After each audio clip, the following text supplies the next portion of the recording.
Once a week, the Pet World staff feature an animal to teach pet lovers about its unique characteristics and to not be afraid. The creature this week was the banana ball spider python, and not only did it keep kids engaged, it showed how brave they are.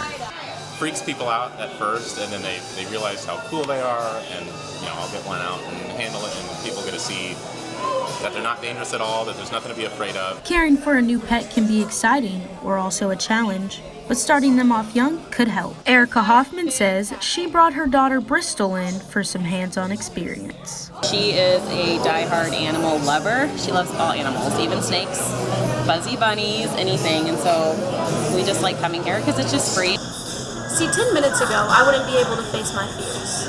But look at me now, feeding the turtles leaves. Whether it's a tarantula or lizard, there's always something for everyone to explore.